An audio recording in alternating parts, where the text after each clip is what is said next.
What is up, ladies and gentlemen? Welcome back to another Ark Insight, and today, as you can probably tell from what's in front of you, we are doing the dire bear versus the gigantic ape. Now, these guys have just recently been upgraded due to the TLC pass, and you can see they look majestic as ever. The dire bear actually looks like a very intimidating bear now, and the ape actually looks like an ape. He doesn't look like some freaky weird humanoid. So it's a great way to start off. So first up, let's jump into their base stats. These guys are both level 1s, and you can see here the dire bear has 400 health, 500 stamina, 650 weight. My god, look at that weight. 125 melee damage. So he's got a pretty solid all-round decent stats. Take mind, these are guys at level 1. The ape, on the other hand, has 640 health. Wow, he actually has more health than the dire bear. I did not know that. 300 stamina, 220 weight, and 125.8% melee damage. Alright, let's get into the movement speed and see who can get the fastest. Although we already know the answer to that question. Wink, wink, nudge, nudge, nudge, nudge, nudge. There we go. Okay, so before we get into their movement speed, just want to go over a quick few things with the Gigantopithicus. This guy can pretty much pivot on the spot. He's essentially the ground version of the Tapejara. He can walk in any direction. You can see they're able to back it up, dance, break it down now.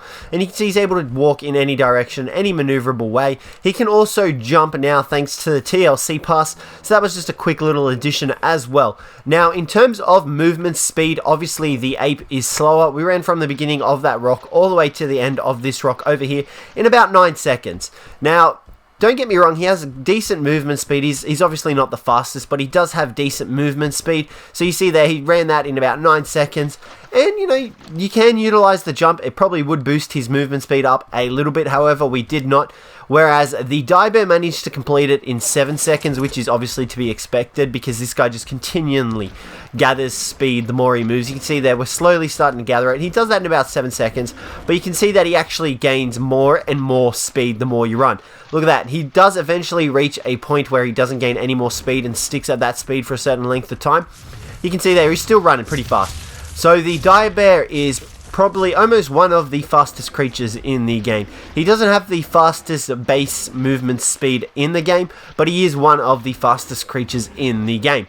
So that was just a few little hints and suggestions to go over if you plan on taming these guys up. Okay, next up we're going to test their swim speed. Okay, so the ape has a pretty decent swim speed. You can see there, he's moving at a pretty good pace.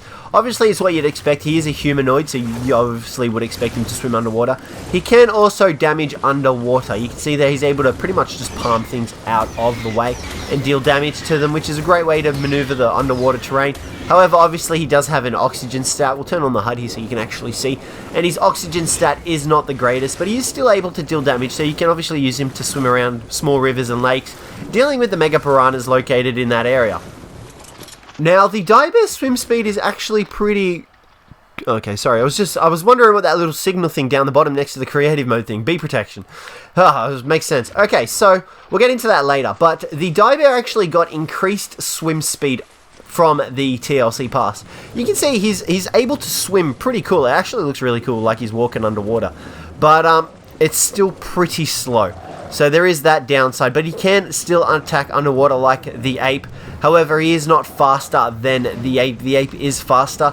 However, before the TLC pass, this guy was a pure sloth underwater. He was horrible at swimming, and you wouldn't want to take him. Now, you can probably run him across through the few rivers that are located around some of the maps, even deal with the mega piranhas located in the area. Okay, so some of their special abilities, we'll go over the dire bear first, but one of his main abilities from the TLC pass is that he now has the ability to protect the rider from bees. Now, you'll see when we attack this giant beehive in front of us that we'll actually not get attacked by the bees, the bear will be, so we won't actually get knocked off the bear. Now, as well as that, he also gathers 3 times the amount of honey out of the hive. You can see here our actual bear is getting targeted, not us, which is a great help to anyone who's trying to harvest honey with a bear. But you can see we're able to slowly get this down, and once we get it down, you'll see that we actually get 3 times the amount if we are to get honey. We didn't get any honey from that, which is strange. I don't know why. We're going to try that again. Okay, so you can see that if you swipe with your secondary attack, I should have thought about that, you actually get the honey without aggroing the bees, which is a great way to get honey. You can see, don't worry about the honey in our inventory, but you can see our dire bear's inventory has 15 honey. So we're just going to kill this last worker bee. Get out of here. Okay, and we'll just show you guys quickly again. So you can actually gather the honey without bothering the bees, which is great. So if we come up, left click, or, you know, your secondary attack, you see that the dire bear gathers 15 giant bee honey, which is a great addition to, you know, the dire bear's uses, because obviously bears, honey, that's what they love to eat. So it's great that they actually can gather it without aggroing the bees, and that they actually protect you from the bees. So if you want to tame your own giant queen bee, you can with the dire bear, because they focus on the dire bear and not you, and it's a great way to get a giant queen bee. So I definitely recommend taming up a dire bear just for that particular reason. So with the Gigantopithecus's abilities, he obviously has the ability to jump. He has the ability to lob the player halfway across the map if he so chooses. You can see there, we're just going for a small jump there. But you can actually get launched pretty far. Let's see here. You can see there just how far he's able to throw you. That is a huge difference in between what he was able to do before. So there is a big difference in terms of launch speed and launch distance with the apes. Now another really unique ability that they can do is that they can actually pick up small tames. So the small shoulder mounted dinos and small tames, they can actually pick up and put on their shoulder. You can see here this poor dodo is about to be subjected to a launch, and then what you have to do is you can press the same button that you used to pick them up. You actually have to hold that button. For console users, it's the right stick. For PC, I believe you have to hold down C. So yeah, so then you just press the same button again and you can launch them across the map. Pretty much the same distance that you can actually travel. And you can see there that poor dodo is absolutely out of here. Now you can do this with Microraptors and Pygomastixes, all the small kind of dinos, the Jaboas and whatnot, and you can just launch them across the map, pretty much like shot put for dinos. Goodbye, Microraptor. And as well as that, the Gigantopithecus can also gather meat, hide, berries, and fiber. You can see he's able to gather a lot of fiber. So essentially the same gatherer as the dire bear. The dire bear can gather meat, hide, as well as fiber and berries. We'll show you quickly now here while we've got it. There we go. You can see here we're able to gather berries, fiber, and hide. You can see, oh, well, there's no real meat, but you can actually gather it. I promise you that. Please believe me. I promise you I'm not lying to you. Alright, next up, let's get into their melee damage. Okay, so we have ourselves a test dummy in front of us, and you can see here the dire bear's primary attack deals 62 damage. Now he also has a secondary attack which deals a lot more damage. It deals 81 damage at its base level. Now the only downside to this is that you obviously can't move while attacking. Your primary attack you can move while attacking, whereas your secondary attack you have to be stationary. So that pretty much covers the dire bear's main attacks, which is pretty impressive. 61 and 81 damage is a lot of damage. Alright, if we bring the gigantic ape over, we're going to test how much damage he does, and he does 50. Now with his secondary attack, which is the gathering one, he does 40 damage. Now you can use this to gather meat and hide from enemies and dinos. However, his primary attack does 50 damage.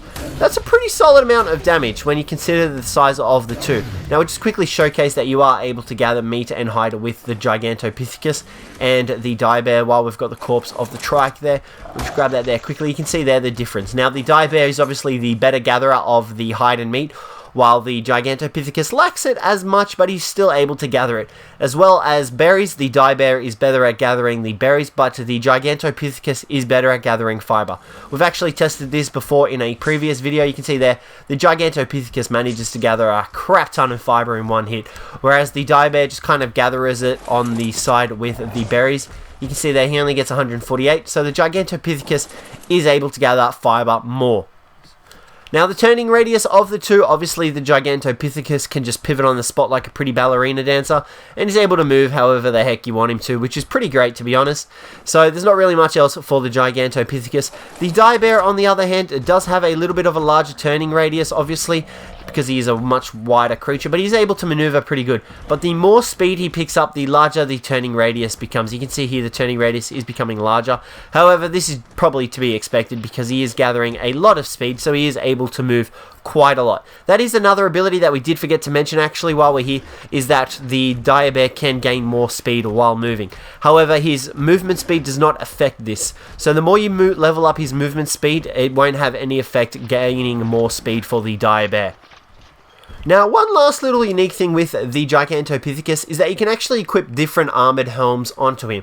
So this essentially reduces the amount of damage he would take from any external sources of damage by a great amount. So you can go anywhere from cloth helmet armor to flak helmet armor to hazmat suit armor. It's a great way to protect your ape and increase his armor defense by a huge amount. Okay, so next up we're going to get into the battle to the death.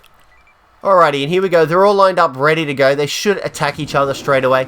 My money is honestly on the Gigantopithicus. The Dibear has the less health, and he has a faster attack speed. And you can see the Dibear has lower health, but he does have more damage. And the Gigantopithecus is the clear winner. He only took about half damage because the Dibear's attacks are just a lot slower than the Gigantopithecus. So unfortunately, the Dibear did lose. However, in terms of pure power, pure health, definitely do not shy away from the Dibear. He may have lost this battle because he has the lower base health, but my gosh, he is one of the best dinos in my opinion in all of Ark, and he's definitely one of the high end game dinos that you can get throughout Ark. I would definitely recommend getting yourself a high level Dibear, leveling up his health, his stamina, and his melee damage, and you will have yourself one of the beastiest dinos in all of Ark. Dibears are capable of taking out the bosses. We have done so on my Ragnarok server, so don't be shy to tame up a Dibear. But the Gigantopithicuses as well have their uses, and I would definitely recommend taming up these guys as well. But that will pretty much conclude today's Ark Insight, guys. Let me know what you thought of the video down below. I don't know why it keeps sending me into third person. It's really annoying. But other than that, thank you very much for watching. Let me know what you thought of the video down below, and I hope to catch you in the next one.